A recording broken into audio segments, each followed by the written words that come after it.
जिल्ह्याला ऐतिहासिकदृष्ट्या फार मोठी परंपरा आहे.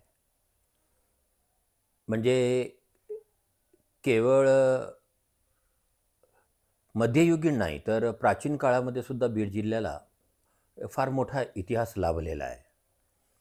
अगदी प्राचीन काळापासून अनेक राजवंशांनी बीडवर राज्य केलेलं आहे. त्यामुळं प्राचीन काळापासून ते मध्ययुगापर्यंत बीड हे केंद्रस्थानी होतं राजकारणाच्या दक्षिण पथावरल्या. अनेक लोकांनी इथं राज्य केलं. इथं शालिवाहनांनी राज्य केलं. त्यानंतर इथे राष्ट्रकूट आले. त्यानंतर इथे परमार आले. नंतर चालुक्य आले, बसव कल्याणचे. त्यांना आपण उत्तर चालुक्य असं म्हणतो, ते आले. त्यानंतर यादवांनी इथं राज्य केलं आणि बहमनी कालखंडात तर बीडला प्रचंड महत्त्व निर्माण झालेलं होतं. याशिवाय आदिलशाही असेल किंवा निजामशाही असेल, यांच्याही फार मोठ्या ऐतिहासिक घटना या बीड शहरात घडलेल्या आहेत. मुघलांचा सुद्धा बीडशी अतिशय जवळचा संबंध होता. विशेषतः औरंगजेब याचाही बीडशी फार जवळचा संबंध होता. बीडला सगळ्यात अगोदर सुभ्याचा जो दर्जा दिलेला आहे, तो मुघलांच्या काळामध्ये औरंगजेबनं दिलेला आहे. तर त्यानंतर च्या कालखंडामध्ये बीडला मोठ्या प्रमाणामध्ये महत्त्व आलं. तुघलकाच्या काळात तर बीडला खऱ्या अर्थानं व्यापारी वसाहत वसवण्याचा प्रयत्न झाला.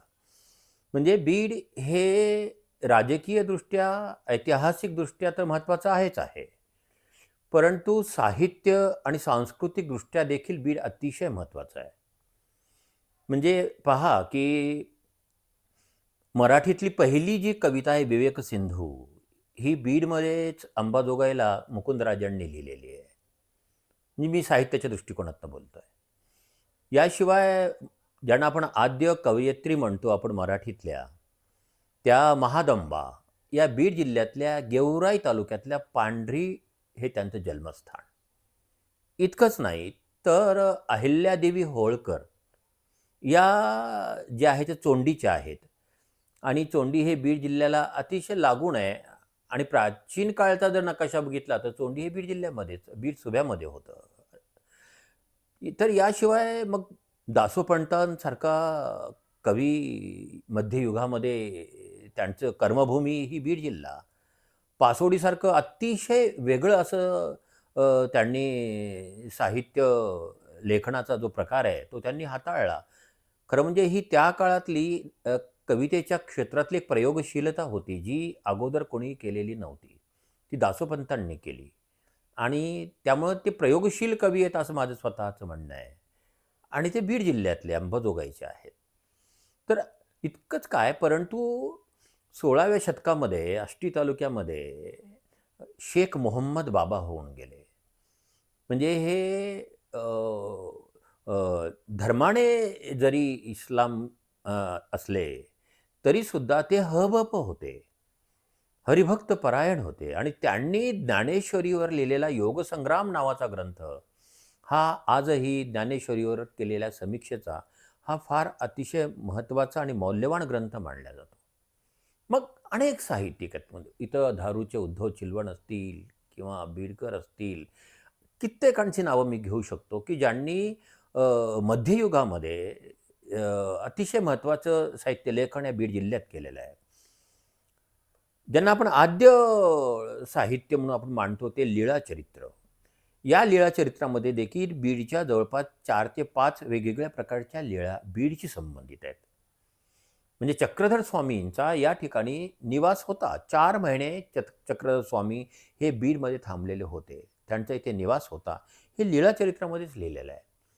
म्हणजे अशा म्हणजे साहित्याच्या दृष्टिकोनातनं म्हणा, राजकीय दृष्टिकोनातनं म्हणा, ऐतिहासिक दृष्टिकोनातनं म्हणा, बीड अतिशय महत्त्वाचं आहे. सगळ्यात महत्त्वाची बाब म्हणजे धार्मिक दृष्टिकोनातनं सुद्धा बीड महत्त्वाचं आहे. म्हणजे बघा, शनीचे जे 3 पीठं आहेत, त्यापैकी एक पीठ राक्षस भवनला आहे. आणि त्याच्यानंतर जे आपण ज्योतिर्लिंग म्हणतो, त्यातलं एक महत्त्वाचं ज्योतिर्लिंग हे परळी वैजनाथला आहे.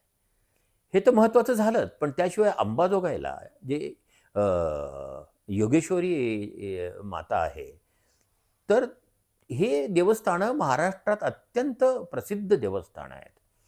महाराष्ट्रभरातनं लोक याचं येतात. माजलगाव तालुक्यामध्ये पुरुषोत्तमपुरी नावाचं गाव आहे.